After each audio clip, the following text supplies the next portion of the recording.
edition of Good Karma Wrestling a little bit earlier. I know some may be watching this throughout the course of the holiday weekend, recording on a Tuesday, so no fallout reaction from Full Gear on Wednesday night's Dynamite, but plenty still to get into. With me, as always, from ESPN West Palm, we have Brian Rowitz, and catch him on ESPN on 1000. Hood. I'm Gabe Neitzel from ESPN Milwaukee. So we begin with AEW after they put on their 8th pay-per-view of the year. Full Gear was this past weekend. It's a simple question, simple place to start today, boys. What grade do you give Full Gear? It was a solid B for me, and the reason why it was elevated is because of the greatest death match I've ever seen on pay-per-view. That's the reason why, because otherwise it felt like a one-match card, and that would be the main event to me, Gabe, with MJF trying to recapture his championship that's been stolen away from him from Jay White. Thank God for the death match, because all the other matches were good. It's not like they were bad, but I just think that the stakes were huge.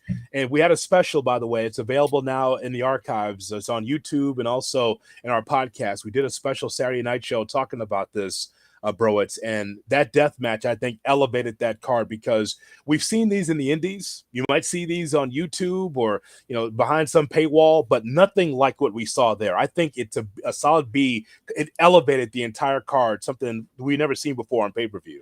Yeah, I completely agree with all of that assessment. I think it's one of those things, if you step back and look at this card without Hangman versus Swerve, you're looking at it saying, like, all right, it was a Dynamite. Like, the main event, to me, left a lot to be desired. Like, it was a good match, but it was a WWS match, and I wish there was more of the devil stuff and some of the other further storylines. But there really wasn't much else besides that match. But that match was so damn good that it took it over the edge, and that's why I give it a B also, because that is a match that is in contention right now for Match of the Year. I mean, I thought it was a little bit higher. I'm surprised you guys, because I thought they did. The build of Orange Cassidy versus Moxley and the whole BCC thing. Like, yes, that's earlier in the card, and maybe you forget about it a little bit. Obviously, Christian Cage has been doing some great work. I thought the ladder match was a lot of fun. In the tag match, like, everything else kind of got lost in the shuffle because of how good the death match was. But like, I thought that the Young Bucks and Jericho and Omega were put in the impossible spot of going on after that. And they found a way. I mean, they didn't match it because it was impossible to match whatever that was. But they kept the crowd energy going. It's not like everybody was just down on their feet and exhausted, which can happen with AEW shows. Like, I have being present for their 4-hour-long pay-per-views, and that's just the main card. That doesn't include the hour 0 hour that they did with 3 other matches. I'm talking about just the 4-hour main card. When you're there, sometimes you're just going, man, I'm just out of energy before you get to the end of the show. And I thought the way that they were able to kind of deliver with those 2 matches after that, I thought they were able to keep the energy up. I don't think this was like an A and just like their best one of the year, but I would at least upgrade it to a B+. I thought it was a really good card with a lot of really good matches. Of course, the one shining thing that you're going to take out of it and remember next year, certainly, and the year after, was the best death match that they've done, which probably wasn't a super high bar to climb. Like, they've done some pretty good ones, but I feel like their death matches, you remember more of the ones that fallen flat on their face, like the one with Mox where Eddie Kingston's protecting him from an explosion that just never comes. Yeah. And you had the failed pyro there, but this helps kind of erase some of those memories that you have of some of those past death matches, because this hit the tone that you were looking for it to hit, being as personal as they made it. Yeah, but some of the matches you mentioned, so like Mox and Orange was good, but it wasn't as good as the first time. Like, that main event they had it all out, like, that was one hell of a match, and it was good, but it wasn't that great. The ladder match was, yes, it was a good match, but also, like, what story did you have? It was one of those matches that going in, you're like, who's in this match again? Like, you forget what's actually happening, and then all the guys sort of doing their things. And even the 6-man open, like, yes, it was cool to see Sting and Copeland and Darby yelling and reprimanding the audience for not being loud enough, I guess. But, like, that's a Dynamite main event. Like, that was the thing where it's like, it was good, but it wasn't outstanding, which we've been used to with AEW.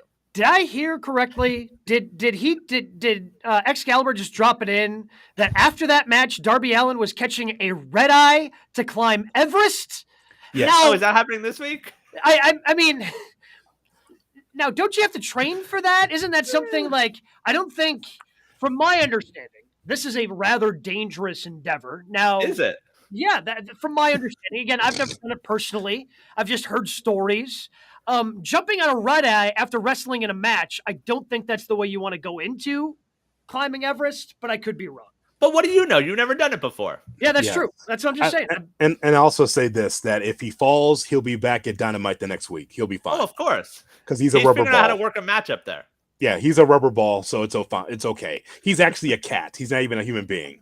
He could fall off of Mount Everest and will be there for the next Dynamite. It'll be fine. He's landing on all fours. Quote, I believe it's from Sports Illustrated. It's all that's floating around Twitter. This is from Darby. Quote, I really believe with everything that I've done and that I continue to do for my body, I'm going to feel great for a long time.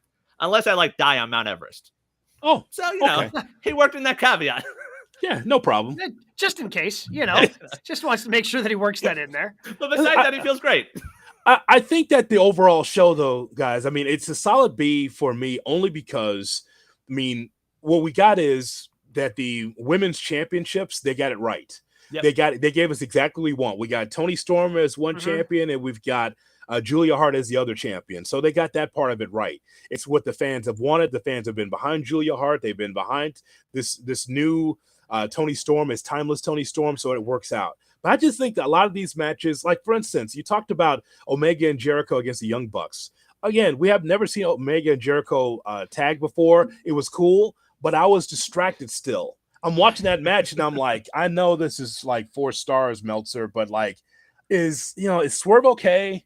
I'm there. I'm watching it. I mean, it's not like I'm not engaged, but I'm just kind of, my mind was wandering of like, is Adam Page okay? Did they take him to the hospital? And like, how many staples did Strickland take? And that I couldn't shake it.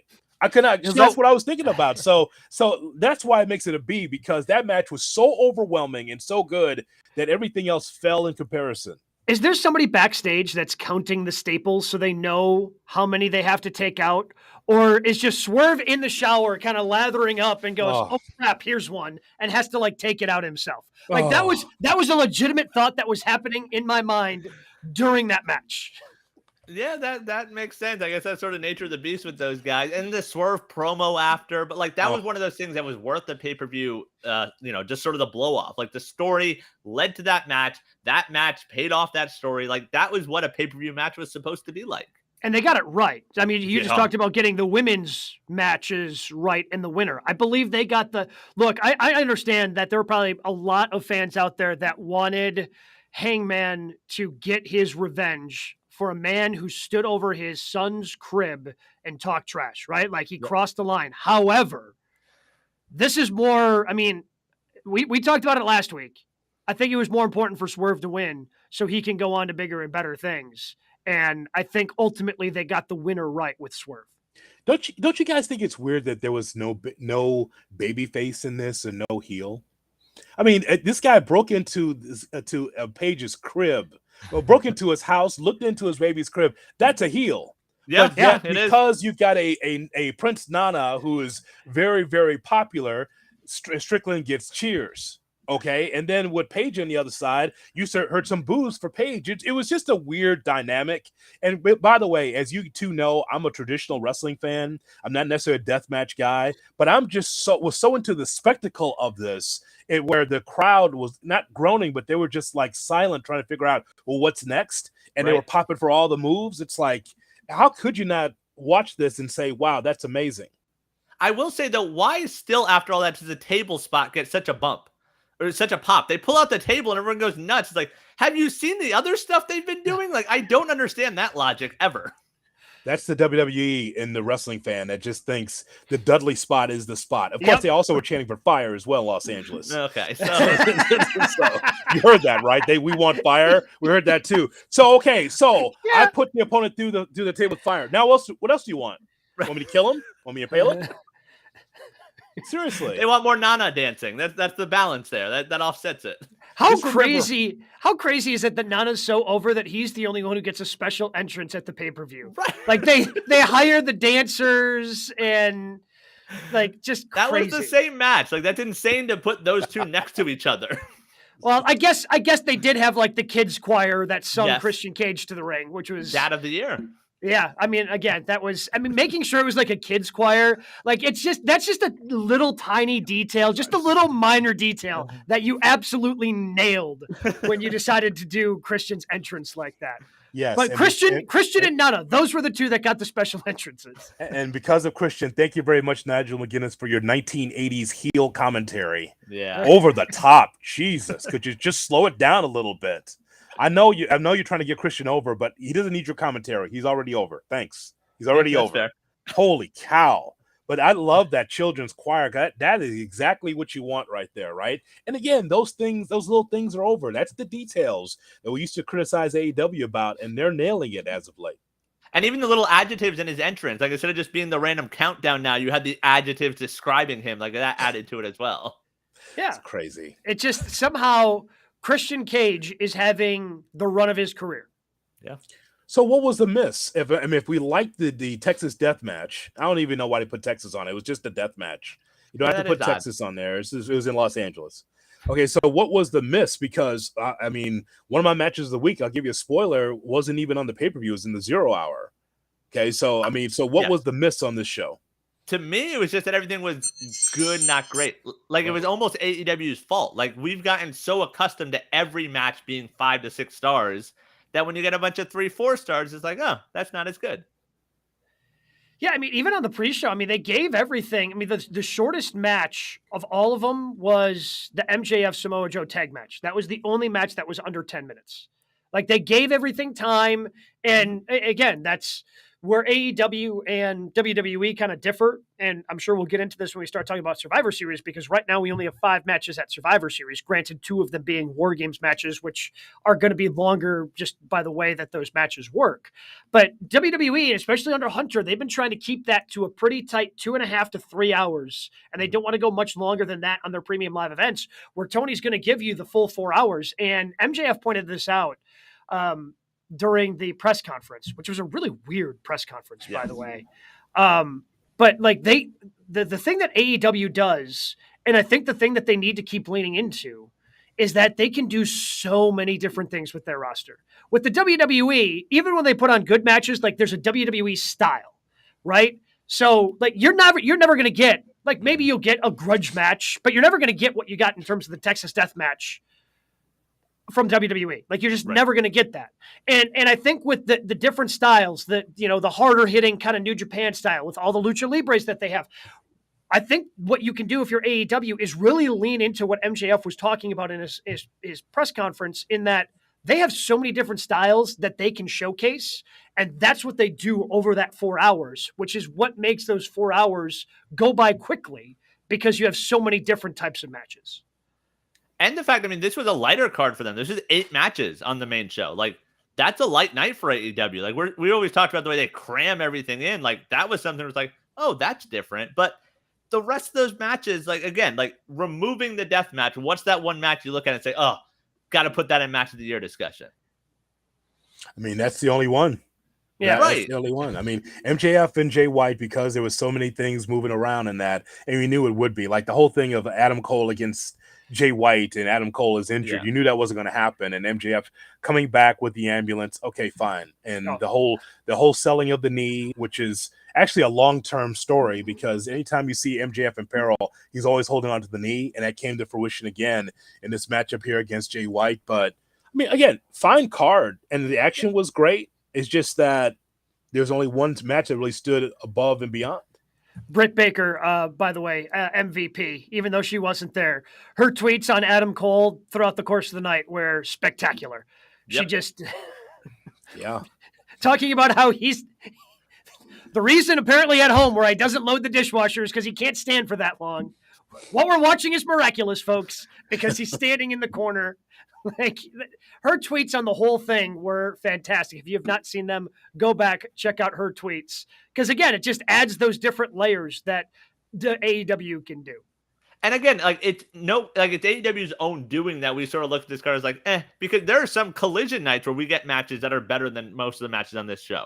Like some of the Andrade matches or the FTR tag matches that we see on free TV on Saturday nights. We didn't see any of those on Saturday. And maybe that was to give Hangman and Swerve that opportunity to shine. And it shined and it did its part. But like the rest of it, it's just sort of like, all right, it was good. I'm surprised you're meh on the ladder match. I understand there wasn't a ton of story going into it, but I thought that ladder match delivered. There were some spots that were pretty crazy. I just feel like we've seen it so much. Like the Brody King stuff was really cool. Oh. Yeah. Like the rest of it, like, we've seen that stuff. And FTR is not made for that type of stuff. Brody, so out of that match, you know what I learned, Gabe? You know what I learned? I learned I want to see Roosh against Brody King. That's what I learned in watching that show. I want to see that. Like, just give them all the time in the world. Brody King to me is just like a future champion. Just give him the full 2 hours of Collision. That's fine. Coming up on Collision, just give him all of Collision. I mean, Roosh might kill Brody Lee by that point, just because it's still real to him. But it's going to be a physical matchup. I mean, either way, it's 50-50 because Brody King, he took some bumps and gave some bumps too. That's a big guy with a lot of power. And so I think from Broad's standpoint, I know why he might be a little bit down on the match. I think I have an idea. Because it's Big Bill and Ricky Starks as champions. I feel like this is Shawn Michaels Diesel. This is what it feels like to me. Where it's little guy and big guy, and it made this. They don't seem like that they gel, but it works for the story. Where maybe Bill turns on Ricky or vice versa, but ultimately this is about Ricky Starks more so than Big Bill because you cannot put on the marquee Big Bill and think that people are going to buy tickets. That name sucks. Sucks. Well, yeah, that's fair because again, like I compared Orange and Mox to All Out in that match. Like, look at Ricky. Ricky in Chicago. In that strap match with the one-arm Bryan Danielson versus Ricky at this pay-per-view, that's a big step down for Ricky Starks. In terms of like the match quality, sure, but I mean, it's Bryan Danielson in a strap match. Like I don't know what you were expecting. One-arm Bryan Danielson, not normal Bryan Danielson. Yeah, that guy's just, and he's one-eyed Bryan Danielson coming to your TV soon. Yeah, is he wrestling on Wednesday nights? Like, is he like we don't know the full field. Yeah, one of the people we do know is a one-eyed Bryan Danielson. Is he kicking off this Continental tournament? There is a Selection Sunday-esque YouTube show, which no time was announced for it, but I believe that's happening before Dynamite when the actual tournament will start on Dynamite. Oh man, like if he's wrestling on Wednesday night, like I've got questions about the doctors at AEW. That's all I'm going to say. We move on, though. We dive into the other top 3 stories in the world of professional wrestling. We call it the 3 count, Brian. What do we got at number 1? All right, we talked about MJF. House of Wrestling reporting this week that several WWE sources believe that MJF has already re-signed with AEW. They believe that deal is through 2027. Does the end of MJF's free agency change his story for you guys? No, because the only time it's really been mentioned is in he hasn't mentioned it on screen outside of the press conference, right? Like, and it was almost a throwaway when he mentioned, because he sits down and I don't think you get that emotional as he did unless you're sticking around, right? Like, because obviously this place, something meant a lot to you, and AEW clearly means a lot. And then he realized what was going on and quickly said, well, as long as Tony pays me a bunch of money. Like, I'm not shocked by this speculation that he has already re-signed with AEW. I think that makes a ton of sense, especially with him retaining. Look, you could still take the belt off of him in any sort of storyline, or even if he wasn't under contract on the 30th. But with World's End and the last pay-per-view of the year before his contract expires. But I don't think you let him be your 360 be champion for a full year and then see him walk out the door. I think they're pretty confident he's sticking around if he hasn't already signed. And it doesn't change the story. You can just kind of pivot and make him an even longer champion if that's what you want to do. But it hasn't really been a part of the story a ton on screen if you're watching Collision, Dynamite, etc. Yeah, the crying told me everything I need to know because it was just unusual, the amount of emotion from MJF. He's usually a guy that's ranting and raving and being a heel. Even as a babyface, he could be a smartass. But the way he came across after that match, it was so emotional. And it's kind of like, yeah, that's just weird to me. That sounds like a guy that's going to be staying, and there's maybe a secret handshake deal. Maybe. Again, I know it's been rampant speculation about that, but I think that when you're that emotional and you have that kind of tie and you speak favorably for the company, he said a lot of good things about AEW.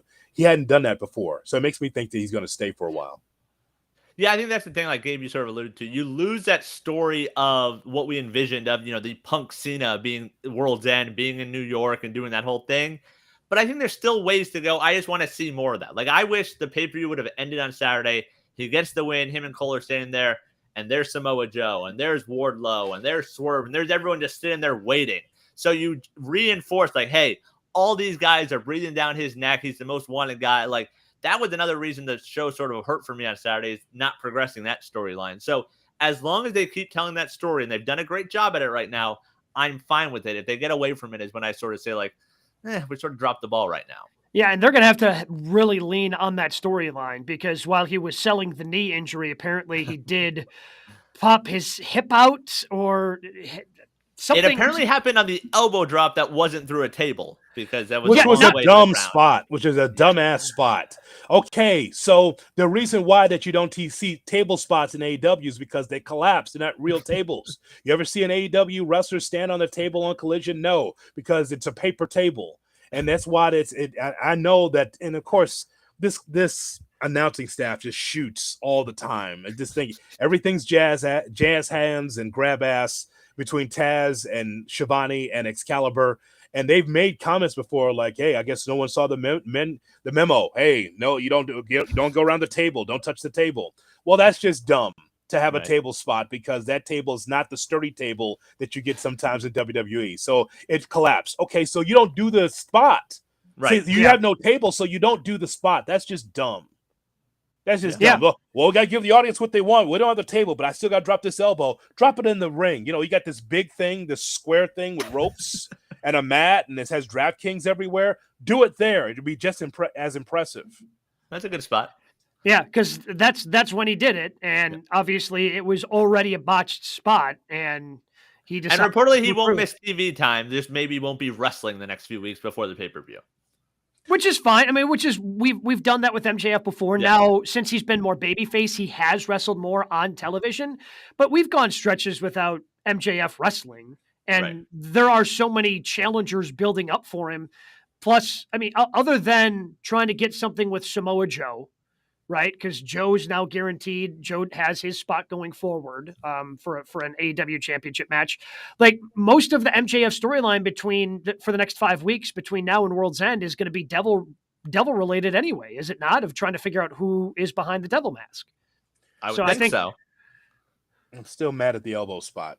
Still mad about it because WWE guys wouldn't do that. When's the last time over the last 5 years someone said, "Oh, the table collapsed, so I can't do that spot"? Well, Kevin Owens is not doing that spot. Others are not doing that. So I don't understand. And Kevin's a crazy son of a bitch who's jumped off a lot of things in his career. Yes. And just like all I'm doing is protecting the wrestler in that spot. It's MJF. You're the most important guy in the company because you have the championship. What if it was such a serious injury that December 30th he could not perform? Right. On Long Island. Like, that's the show you want him there. Yes. So that just, for a guy that's so professional, that was really indie-rific. Yeah. And he didn't have to do that. He didn't have to do that to prove it to anybody. He could have seriously hurt himself. It's just ridiculous to me. Well, I says we don't know who's on the other side yet, but on Long Island, it's going to be a hot crowd. Did MJF drop it to end the year? Drops it to Joe. To Joe? Yes. Okay. I'm fine with that. And again, the way they continuously build Joe, I just feel like now's the time to give it to him. It feels like with Samoa Joe. Like, Joe's incredibly hot. Like, he got a good reaction when he came out on Friday night for Collision. Or was it whatever it was? End of Rampage, excuse me. It was the end of Rampage. Whatever Friday was. Whatever show on Friday when Samoa Joe came running out to make the save. Collision. And then, I think it was Rampage. I think it was the end of Rampage. Whatever it was, not a lot of people watched it based on the numbers and SmackDown being up against it. That was an AEW Collision Friday special. Because there was no Collision on Saturday because of the pay-per-view. Correct, because they did Collision into Rampage. They did 3 hours on TNT. That's right. And then they did Battle of the Belts after that, so it was 4 hours. And they did Ronda Rousey at Ring of Honor. That was all Friday night. That's also Ring of Honor. So much wrestling for no reason. just ridiculous. Just hard to keep it all straight. But anyway, my point being, Samoa Joe, world champ at the end of the year. Let's go. I think that makes sense. I think December 30th. I know that's kind of be bad for the people on Long Island because this is the only place that MJF is a pure baby face because that's his hometown. But I think that's the perfect place to do it. It's unfortunate, guys, that we don't get what we just talked about before, like the Punk goodbye. Hey, my contract's up. I blow a kiss to Vince because he's not in that position at all. He's a baby face. It was the last pay-per-view and the last event for AEW. And again, it's about the war of 2024, but that's not a story right now because of the way he reacted. And if it is true that MJF has signed a deal, then they blew it. They blew the story. If that is, because it was a viable story. What if, right? What if MJF goes to WWE and he does all that? If he signs, it's like, well, you blew it right there in the post show. Yeah, I was about to say, and that very well could have been the plan for the next 5 weeks. Like that factors in because with MJF, what they've done is they've shown the ability to kind of tell multiple stories around the World Championship with the Devil Mask and Jay White and Samoa Joe and Wardlow and all these different things that kind of fold into that World Championship picture. They could have done Samoa Joe and the Devil and, oh, by the way, Bidding War of 2024. Like they could have done all of those things. They still might try, but if they try to do after his reaction in that presser on Saturday night, if they try to do Bidding War of 2024, it's just going to ring hollow. I think everybody's going to see through it at this point. And imagine like what that could have been like to end, World's End, where as over as MJF is, Joe being a heel and leaning into that, standing in the ring on Long Island, WCWS, like the trash coming to the ring as he's the world champion. And we're like, hey, is this it? Is this the last time we see MJF? And you keep him off TV for a few months, and then he randomly shows back up. Like that'd be awesome storytelling. Yeah. And maybe they still try. Is there a way to still do it? Probably. Do I trust that AEW is going to be able to do? They've gotten better. Do I think that they would be able to nuance their way through that? I don't. I do not. I don't think they can. No, this whole thing ultimately, guys, as we've been talking about, 2024 is going to be interesting anyway when it comes to pro wrestling. But MJF, I think we could check that off as a AEW guy that loses the championship and now he'll be chasing for it. Joe deserves it to me. The whole thing with Jay White was very interesting because Jay, I think, could hold up his end of the bargain. The story was good, but I think that Joe, being the tag team partner of MJF, was just scratching the surface. And now I think that we see the turn from Joe, the knife in the back. How big of a deal, since we're talking about potential free agents, and now we know that Will Ospreay is no longer a free agent, it kind of seems a pretty big deal if indeed MJF has signed with AEW. Like those were probably the two hottest free agents of 24, both choosing AEW. Yeah, these are their first real wins on guys that aren't, way past their prime. Like, yes, it's great to have Edge and Christian there and the Hardys and things like that, but those are guys WWE is fine losing. Ospreay and MJF are guys that I'm sure Triple H is wishing he could build around right now. Those are big wins for AEW. It is, and it's just a bidding war, right? I mean, it's one thing that WWE has a lot of money, sure, but the Khans have a lot of money as well, and also a lighter schedule. That's the other thing too. You don't see Will Ospreay in Des Moines on a Saturday night or a Sunday night. He wants to do that. He'll just be on TV and pay-per-views. He can still live in the UK. That's a key for Will Ospreay to stay. Impact Wrestling, TNA, by the way, said they gave a massive offer to Will Ospreay. And even though Will said, I grew up watching Impact and I respect the wrestlers over the years, you could just tell that the money was just too great from AEW to turn it down. Do you think that's, and again, this is pure speculation on my point, just kind of thinking out loud, with Endeavor and TKO, does that limit WWE more now than it did in the past of getting into bidding wars? Because it's, again, a pretty polished company, whereas before Vince could be like, yeah, I'll bid for this guy and figure it all out later. I think that could be, but also, I think that Triple H, especially on the way he's been bringing up NXT people to Raw and SmackDown, I mean, those are the next generation of superstars. He doesn't have to go into the indie well if he doesn't want to, because he's got plenty of wrestlers on that third brand that could be able to be stars if they want to. Not Chase U, but some of those other guys. That's on the company, not that nonsense. Whatever that is. Like if you follow the UFC at all, you sort of see it where they are of the belief that those three letters are bigger than any individual. Like they can make whoever into a star. So if they take that mindset with WWE, then yeah, they're sort of out on some of those names that could draw big money. Yeah, well, and the stock has not performed well. I wonder if that has any, if that plays into this at all as well with WWE and who knows how much talks he could have had with WWE because he's still under contract with New Japan, but AEW, New Japan in bed together, so he kind of stays within that family. So maybe he never even got an opportunity to talk with WWE and get an offer on that either. Let me just plant a seed, guys, and this will be a talking point later on in our show at some point at the end of this year or next year. Hard to book new matches when you don't bring in new talent. We keep asking, who's next for Roman? Who's next for Roman? He's gone through the entire roster. Okay, outside of Gunther, who else is there for Roman? Imagine if you actually had an influx of new stars coming in, not NXT people. I'm talking about from the outside, where it's like, wow, what a big splash to have it. You even beat the Wonderkin, Logan Paul. Roman Reigns already beat him too. So this is what happens when you don't bring in new talent. But outside of, because again, we just Jade has just completely disappeared off of television. And she's not somebody who is super, I mean, she's raw in terms of her experience in the business as a whole, but she's been wrestling on television. You propped her up and now she's been missing. When's the last time, and now all the rumors seem to be she's going to be on NXT. When's the last time they actually brought in somebody from the wrestling business and put them on Raw or SmackDown right away? Because, I mean, yes, AJ? they put Bad Bunny out there. They put Logan Paul out there, but those are bigger names that you're not going to put on NXT. Right.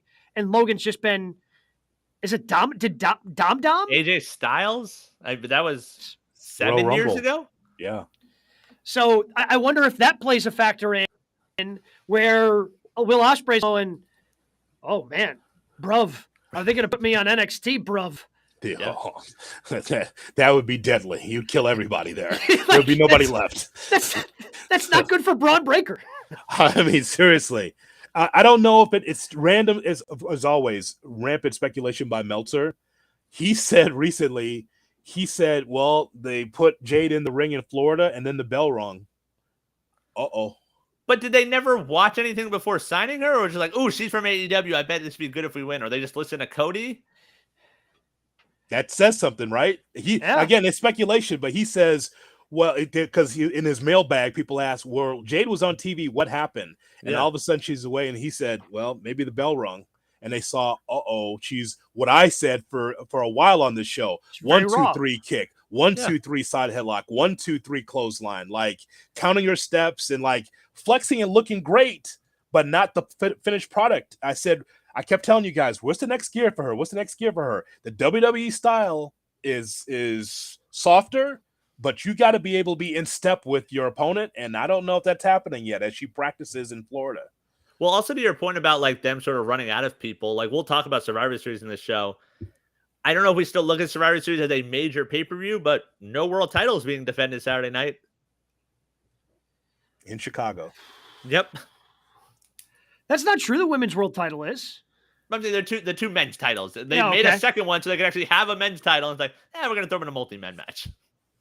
Yeah, it's funny that you say the women's title will be defended. That is true. But even that, just one of the two. Yeah, because the other one is also involved in the multi-women match that they have going on. I don't have the official number, guys, but I know all the three of us watch Raw. Do you know that this set a record for amount of women on one show for WWE? Did you notice the ebb and flow of this was primarily women? It was amazing. Yeah. It was a lot. I believe at one point it was over 20 I saw tweeted. 24? Something like that. I don't have the real number. It was 24, 25 women on the show, whether it's promo or wrestling. So you saw So Grand Rapids, you saw some history there because I'm sure that you got a ticket because they never tell you what the card is. You go in and you go, Xia Li, Becky Lynch, Charlotte, what's Bailey? Okay, what's going on here? Right? It's wow. So for those that say give women a chance, they had the show Monday. Pretty much. Well, and I'll tell you what, that the 4-way women's tag match to determine the number one contenders, that really delivered. Yep. And kind of gave you a look into, hey, maybe with something with Max. I thought Maxine stole the show.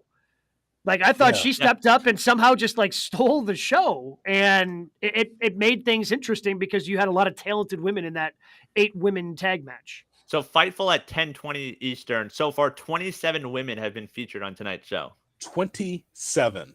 Yep. You want women? This was it. This is the bridge show, pretty much a go-home show to the pay-per-view. They're like, you know what? You're not going to be on Survivor Series. Here you go. And like in real spots, like not chasing a 24/7 title.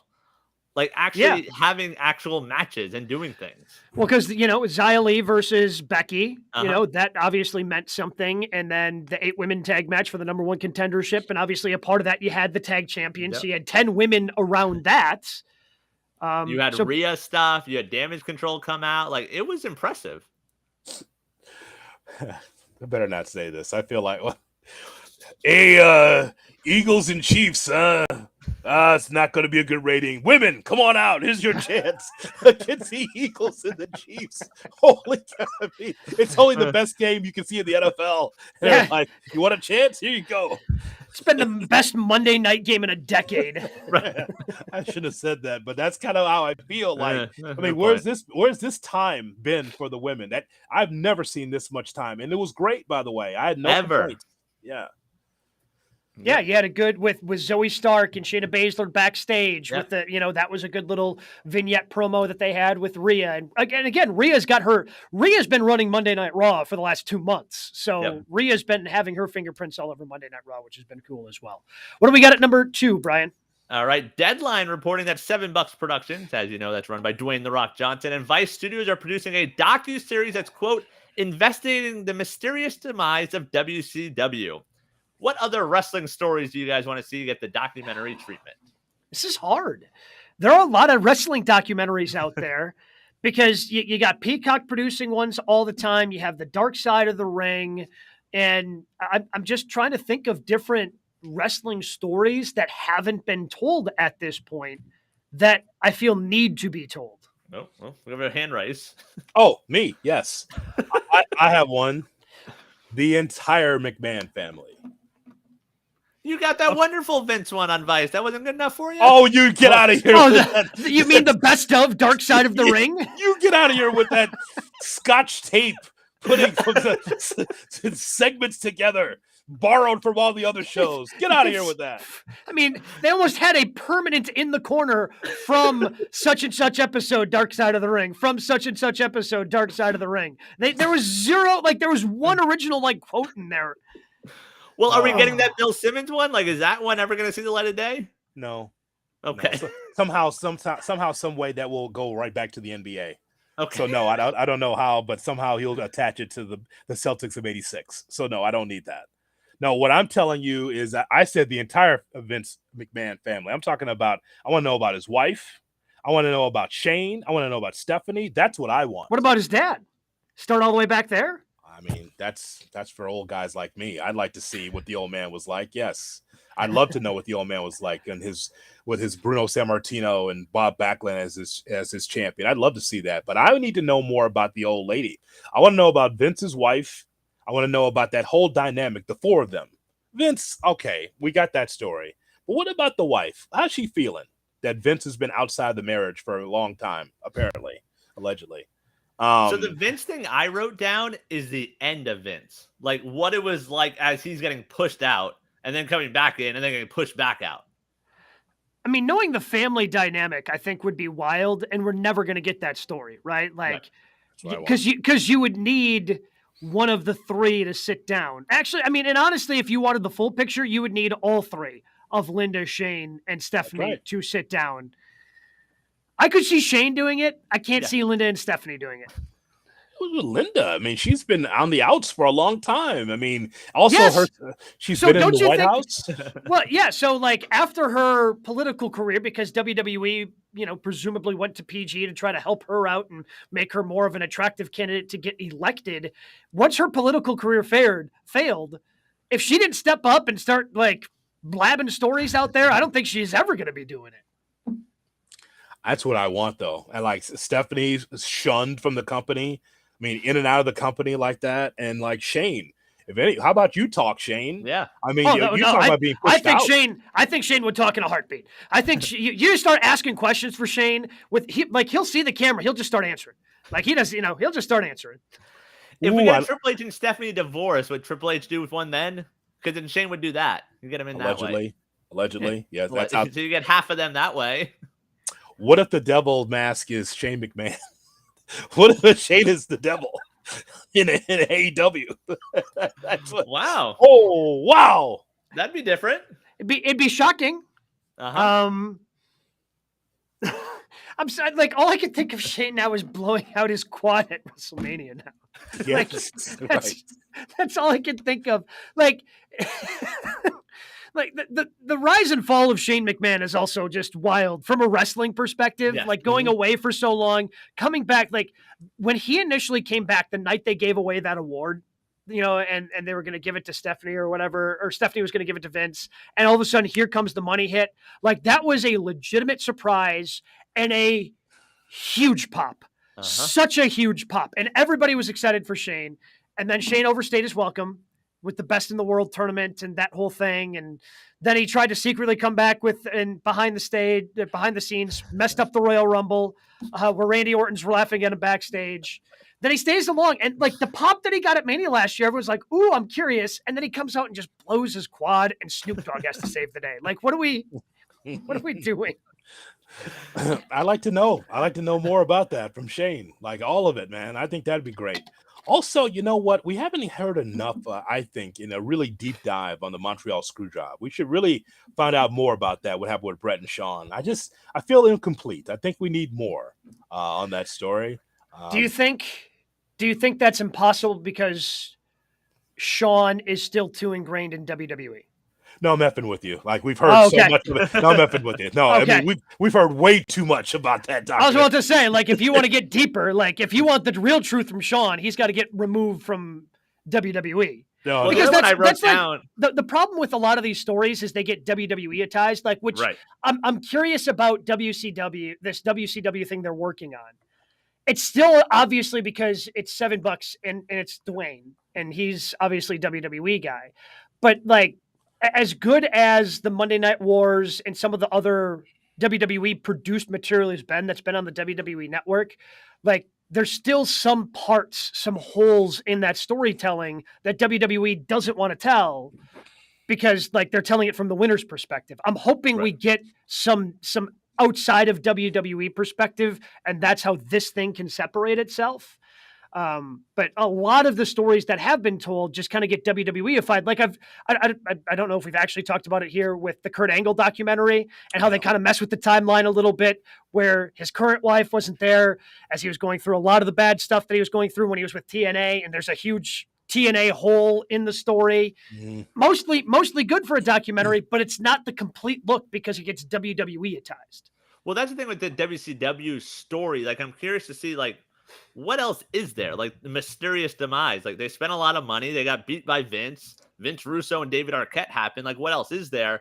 I think they can have fun with it. Like, I read the Death of WCW book. Is one of my favorite books where it just goes through, like, week by week of, like, those final few years and just the plot holes and just the awful booking. So if it's like that could be fun. But I'm wondering what else there is to tell. But obviously, if, Dwayne's involved, then he wants to see something out of it also. Yeah, I mean, for someone who's watching WCW back then, when I was they weren't podcasts, they were radio shows on Monday nights when Raw took on Nitro. I mean, I could tell you about the death of WCW. It was just that, Eric Bischoff was inept. Right. And if you want to know about the death of WCW, listen to his podcast, 83 Weeks, because there's a guy there was in charge of the company, but would find a side office and never be in Gorilla. He would always just hide in the office, right? And of course, any fault with WCW, it never felt with him. There's a guy here that never takes blame. Takes blame for the bad creative, ever. And that's the other thing, right? Like, so you mentioned his podcast, 83 Weeks. Like, now you're not getting a neutral story. You're getting from Eric Bischoff's side, and he's not taking the responsibility that probably needs to be taken in that instance. Yeah, what happened is that Mike Tyson was taking on Shawn Michaels, actually taking on Stone Cold Steve Austin. They were face to face, and Nitro never recovered.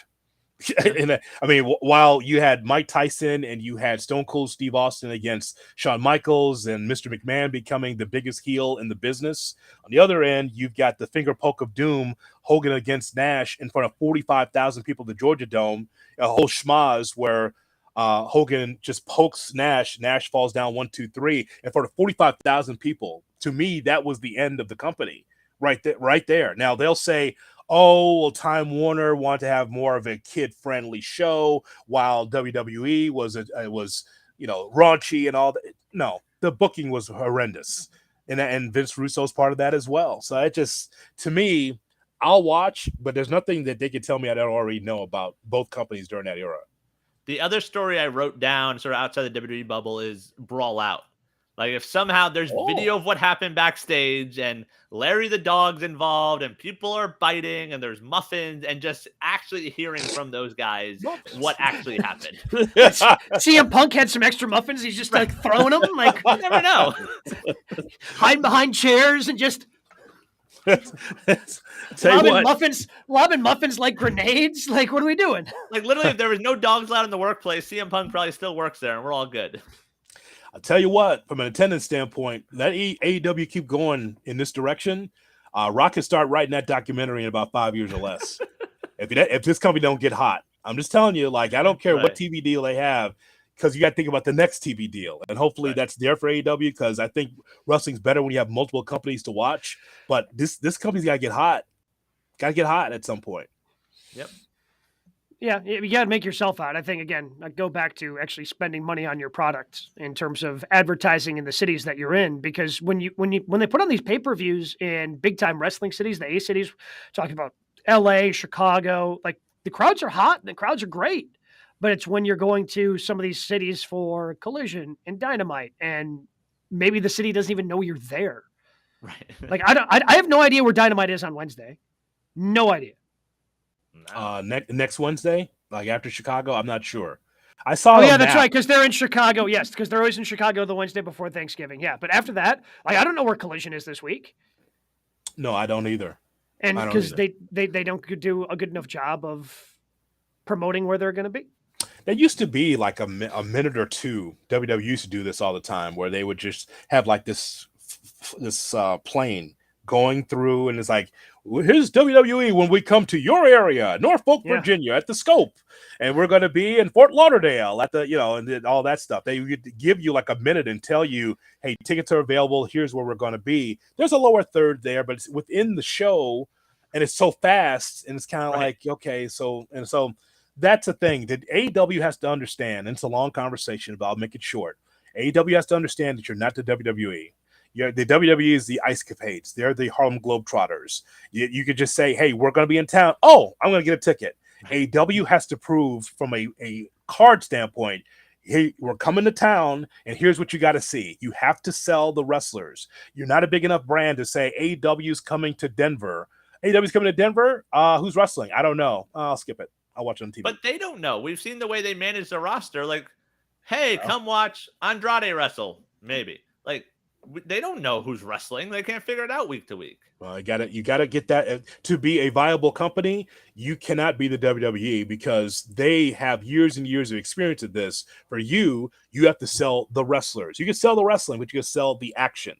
And so this is why they are really struggling at the gate in a lot of these cities.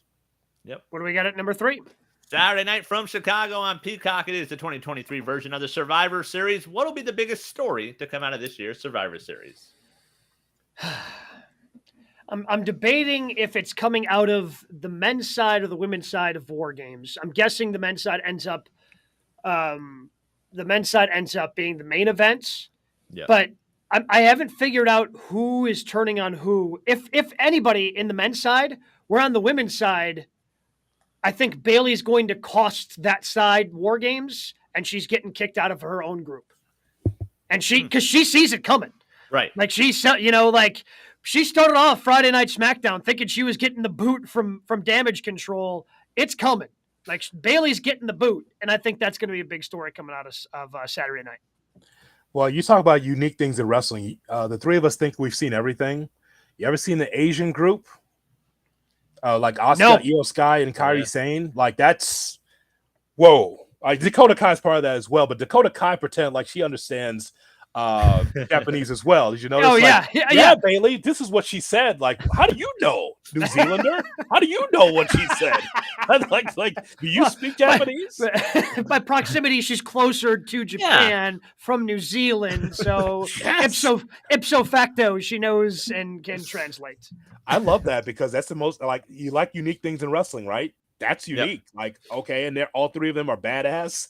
Like, who takes the pinfall out of those three? I mean, that's a tough one. Usually someone's got to be Jannetty. Oh, those three? I'm not sure who that is in these three because those are badasses.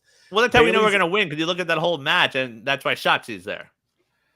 That's right. Which one of these things is not like the other? Shotzi Blackheart. That's a push right there, brother. That's a push. Like, oh, she's in there? Oh, that's odd. Yeah. Just so we're clear, what I say wrong?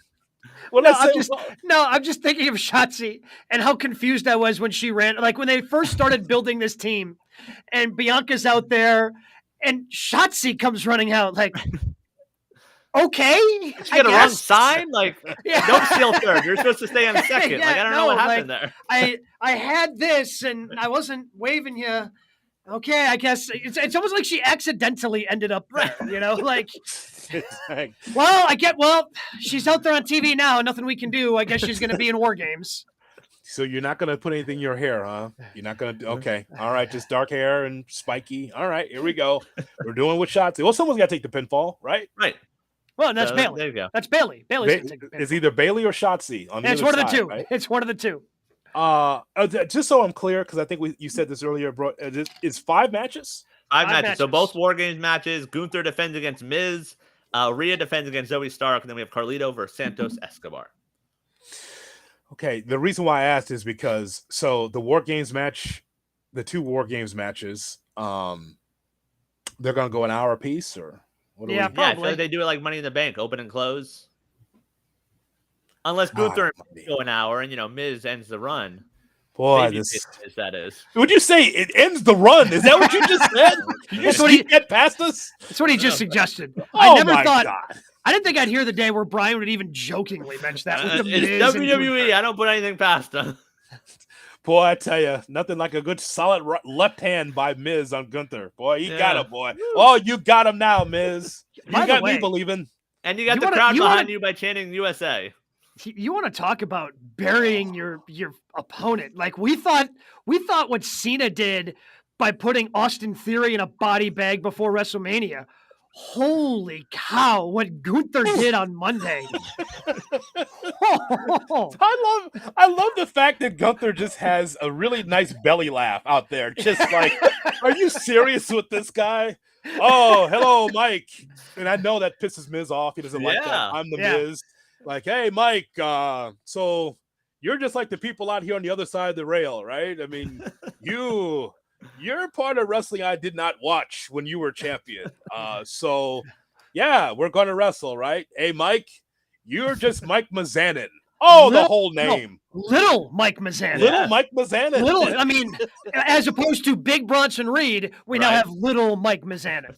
Oh, God. This is such a stretch. I can understand this is 2004 and you're struggling to try to figure out what you want to do in the WWE when it was really going through a transition. But you're really going to sell this in 2023. Miz as a baby face. God bless you, Michael Cole. He was doing God's work on commentary right there. Come on, Miz, for all of us weirdos. Oh, no. It's just so the biggest story.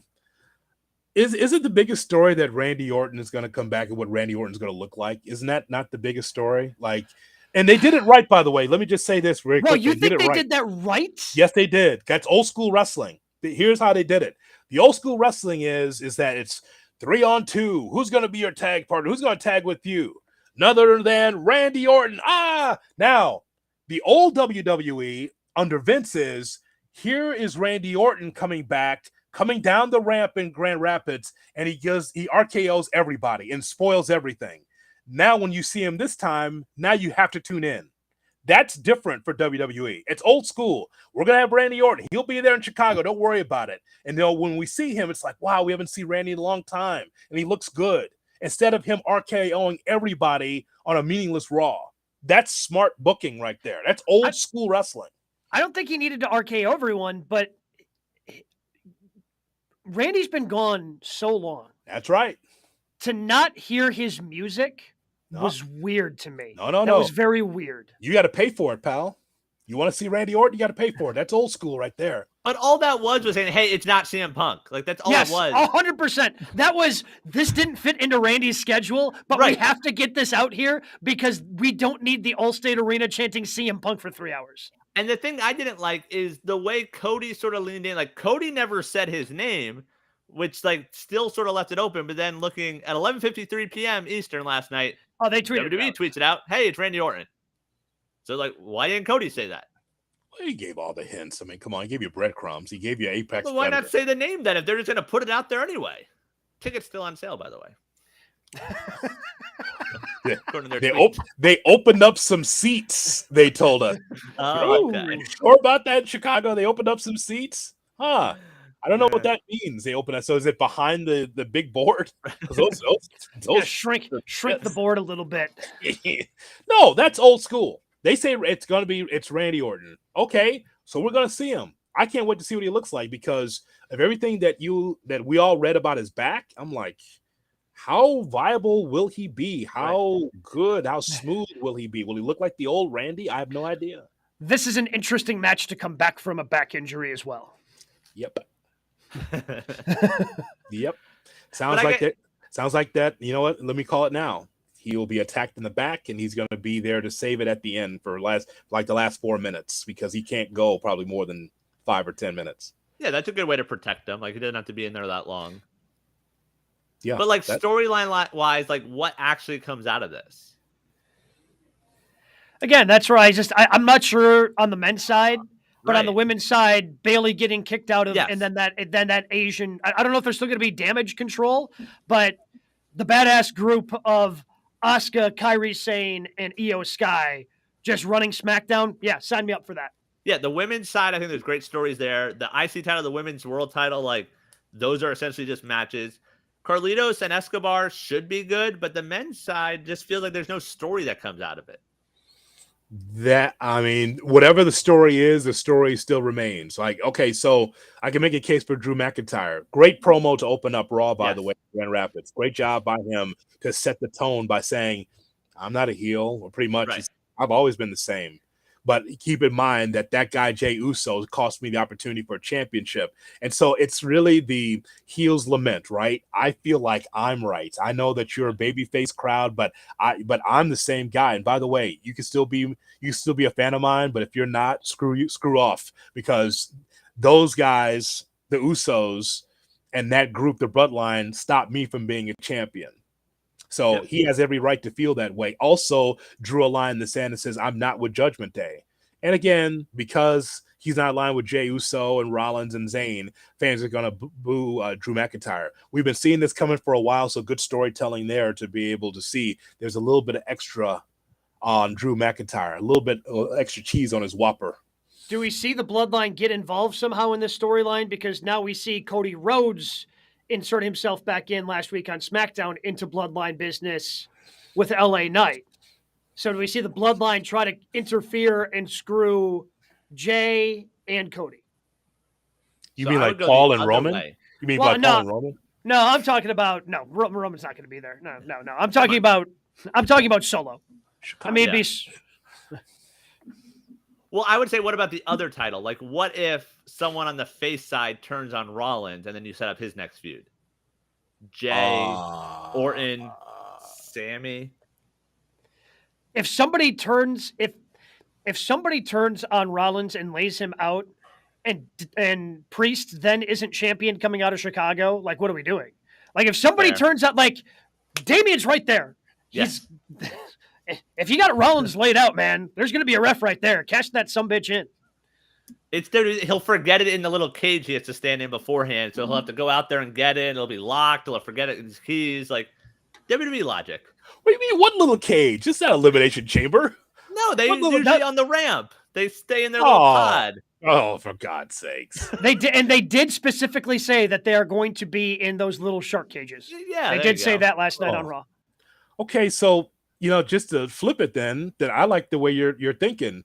Maybe not on the babyface side, but I mean, you beat down Rollins enough where the rest of the team leaves. You beat like a Balor or a JD McDonough or McIntyre beats down Rollins enough for Priest to cash in. Yeah, maybe that works. I mean, We're that's talking fine. about that after if that happens. If there's a Sure. new champ. Otherwise, pretty weak. They give us crap. Gunther, Miz, Rhea Ripley, Zoe Stark. I love that the face to face with Zoe Stark. Zoe Stark had a good promo, but it's still not believable. Hey, Maud, you're not beating Rhea Ripley. Right. You don't look like a champion. Like, it sounds good, but is anyone behind Zoe Stark? Is like, how many great singles matches has she had to be able to get this? See what I mean?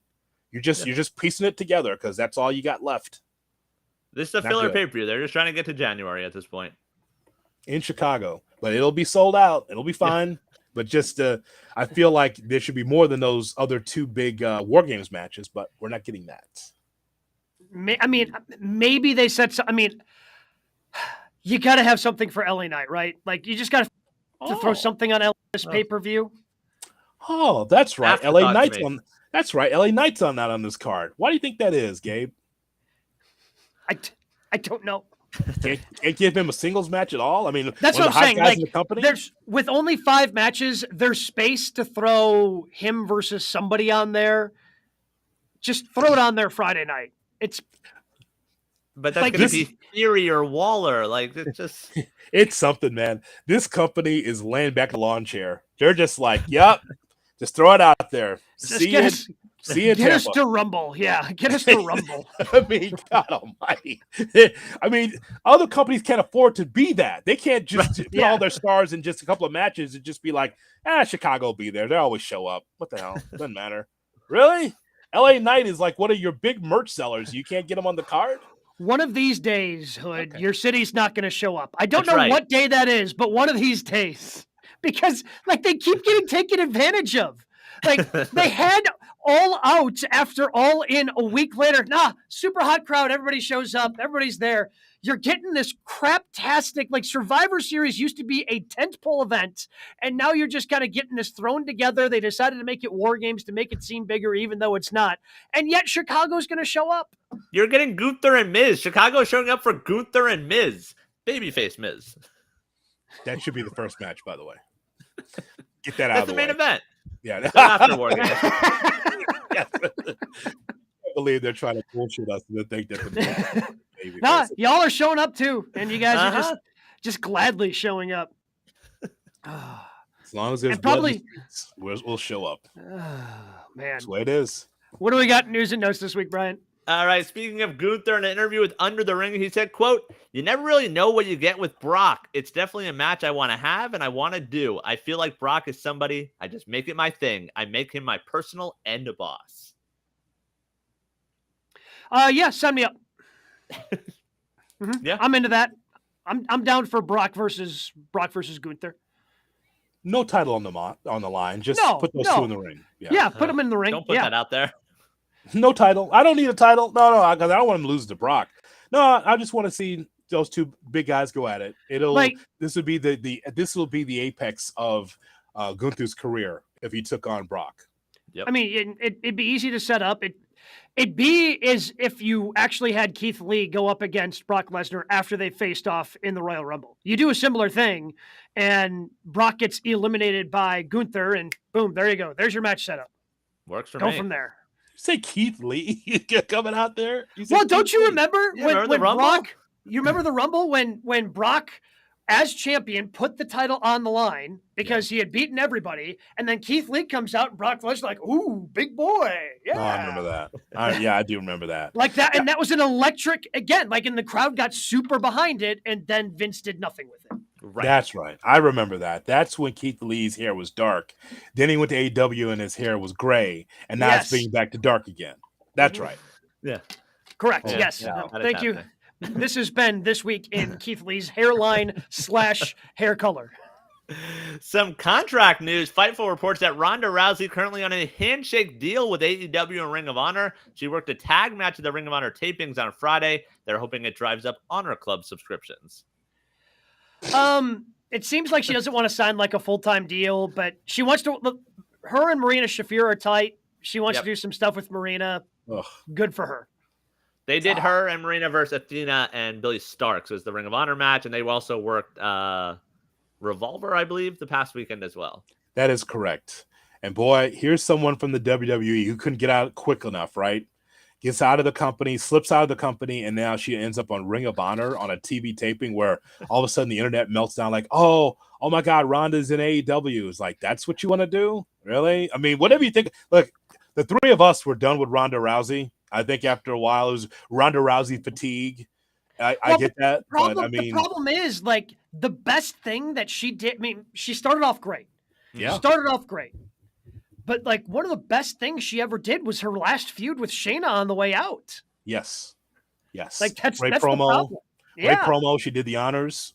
Didn't do anything for Baszler, by the way, because she's still flat. Right. Yeah, correct. I mean, she tried. She tried to help out her pal. You know. And apparently there were chants on Friday of like, we want Ronda, and the other half of the crowd going, no, we don't.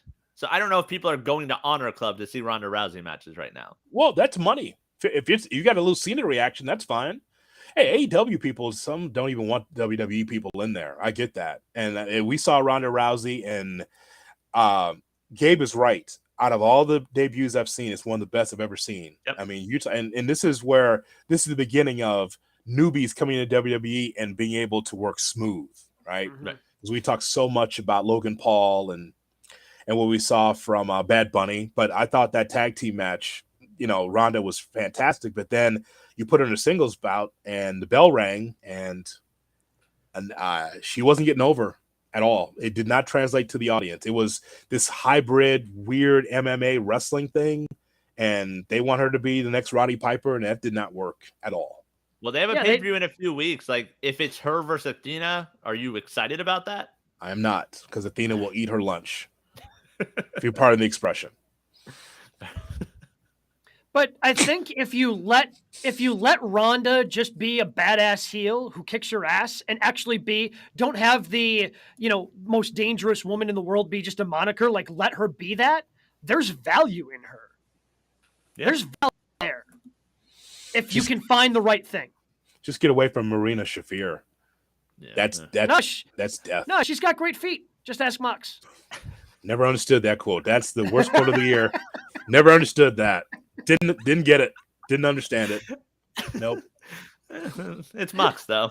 Some injury news. We mentioned earlier, Wrestling Purist says MJF dislocated his hip on that elbow drop, not expected to miss any TV time. And Fightful reporting that Juice Robinson has a back injury that will require surgery. No timetable for his return, but it's not expected to be a, quote, extremely drawn-out absence. Which would make sense of how he was written off TV on Friday night. Again, whether it was Collision or Rampage, doesn't matter. But he was written off with the attack backstage, which would make sense if he has a legitimate back injury, and maybe we don't see Bullet Club Gold here for a little bit. Maybe they just kind of fade to the background and make their presence known a little bit later once he becomes healthy. Well, it's a hot act too. Juice Robinson actually is the glue to hold all that together. He really is, because he's wild. He's out of his mind, and it's perfect, right? I mean, the left hand, of God, boom, punching people and stuff, and just his antics on the mic. I mean, he's the guy that has actually made the Bucks look good. I'm sorry, the Guns. Look good. Yeah. So I mean, hopefully all the best to him, because that all ties together with him being the wild man. And finally, in news and notes announced today, our very own Jonathan Hood joining SiriusXM Busted Open every Sunday moving forward, 9 a.m. to noon with Justin LeBar. Yeah, let's go. Attaboy, Jay Hood. Yes, very excited about it. So how does this work? Are you going to test out your best takes on this show, and then the ones that really hit, then you take them to SiriusXM? That's we're kind of like the place where you test all that stuff out on. Yes, I would never do that. Yes, absolutely. I would never do that.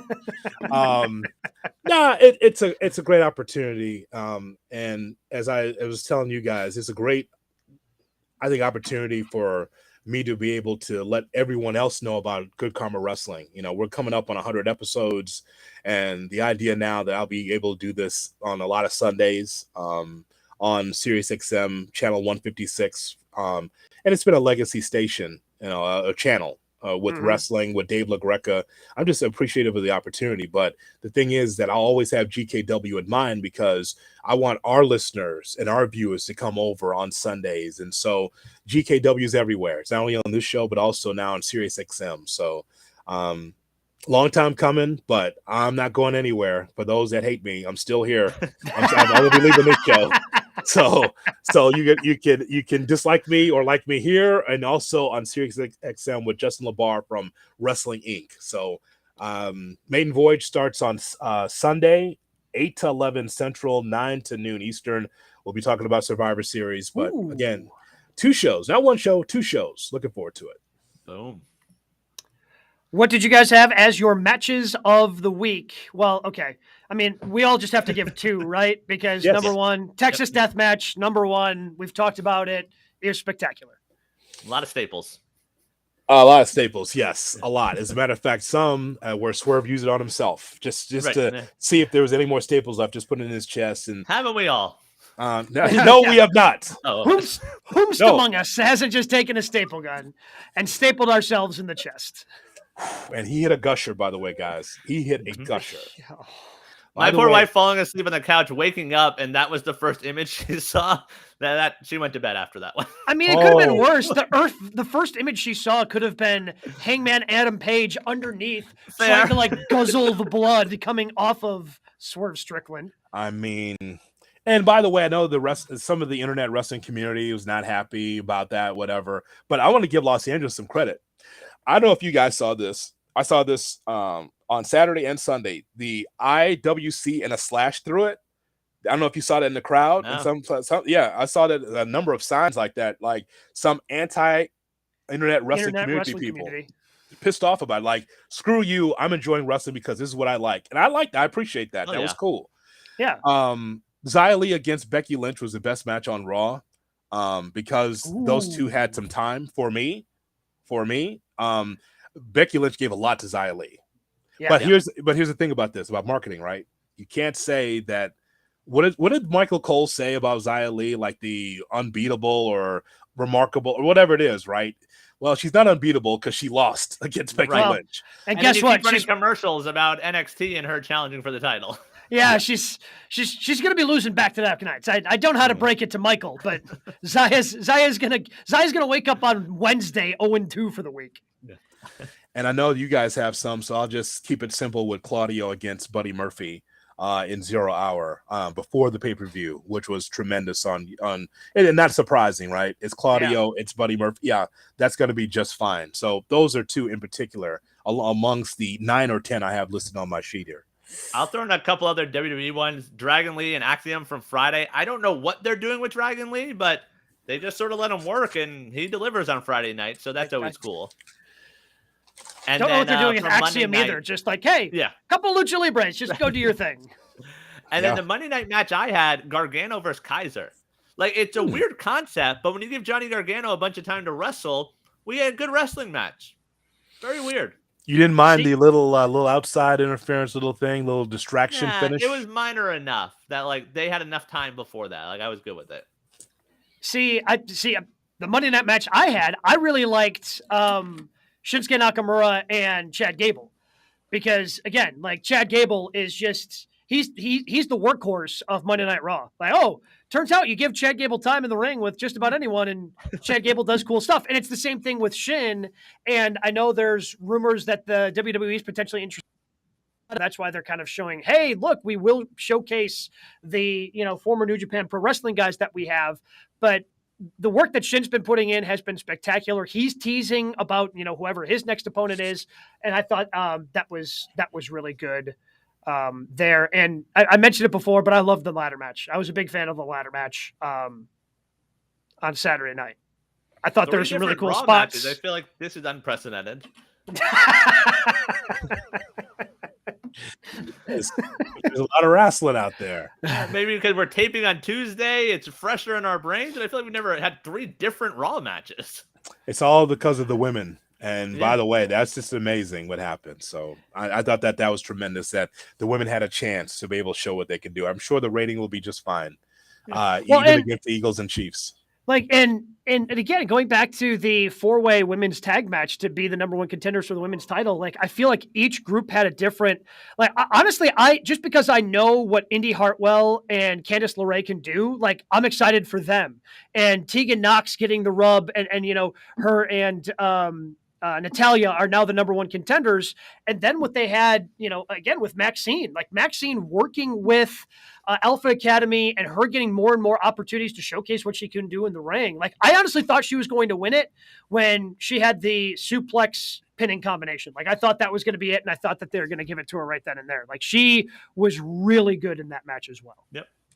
Guys, happy Thanksgiving to you and your family. And of course, all of our viewers and listeners, happy Thanksgiving to you and yours. We're thankful that you're with us every week here on GKW. Yep. Absolutely. And again, check us out. We'll be back at our regular time, Thursday, 6 p.m. Central, 7 p.m. Eastern next week. But don't forget, if you're looking for instant reaction, check out our guy, Jay Hood. He'll be on Sirius XM's Busted Open Radio Sunday morning, 9 a.m. Eastern, 8 a.m. Central Time. If you're looking for that quick reaction from Jay Hood right after Survivor Series on Saturday, we will talk to you again next week right here on GK.